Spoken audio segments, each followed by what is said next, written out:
Good morning. My name is Will Truman. I'm the editor-in-chief of Ordinary Times, and this is Morning Ed. Topic of the day today is obesity. Sort of. Donald Trump came out of his Florida seclusion the other day and had his first campaign rally. A lot of attention was drawn to this area below his belt. That looked to some like a diaper, and to other people it looked like a pocket of fat. I personally tend to believe it was the latter. But in any event, that is the more applicable situation, so that's what I'm going to be focusing on this morning. A lot of people had a lot of fun at Donald Trump's expense about this, making fun of his pants, making fun of the diaper, making fun of the fat. The entertainer Jason Isbell made the following observation, however. Quote, "I literally hate the dude's guts, but I don't care if he has to wear a diaper or if he's fat. A lot of good fat people out there in diapers probably feeling bad about themselves. I tell my kid we never make fun of people for what they can't help, only the stupid stuff that they do." And this is, to my mind, exactly right. And this is a standard that I have tried, not always successfully, to hold myself to. At the end of the day, you cannot make fun of somebody for being fat without making fun of fatness itself. To some, this is actually a feature and not a bug, because they believe that we do not actually criticize fatness enough, that we coddle the fat. Since fatness is, in fact, something they can help, they could exercise more, they could eat better, it is, in a sense, fair game. And maybe it's not right to make fun of them, but you can criticize them. And if they are bad people, then there's nothing wrong with making fun of them. This is ultimately something that I personally reject. Unfortunately, in the 5 minutes I give myself for these videos, I probably cannot really address that argument. So if you believe that, then you believe that. And there's no reason that Donald Trump in particular should be any different than the way you approach everyone else.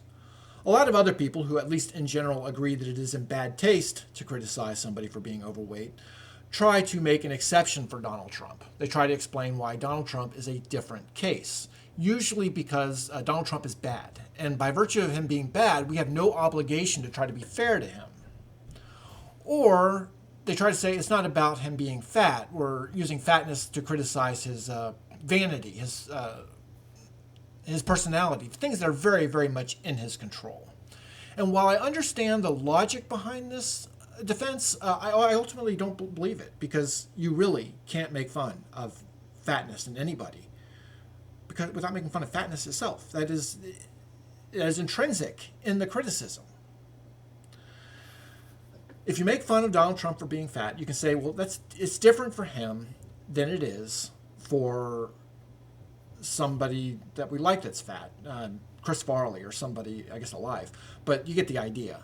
But if what they have in common is being fat, and that is the avenue through which you choose to criticize Donald Trump, then it really does spread from one person to the next. And it doesn't discriminate, because it is what fatness is what fat people have in common. And this applies to a great many of things. It applies to general appearance and a lot of things that we at once know that it's not necessarily a good idea to criticize, but nonetheless try to find reasons to do anyway. Now, I have personally struggled with my weight over the years. And I gotta say, when I've been fat, when I've been thin, when I've been everywhere in between, I've been the same person with the same personal worth. And even the things that are supposed to make the difference, personal discipline, no, not really.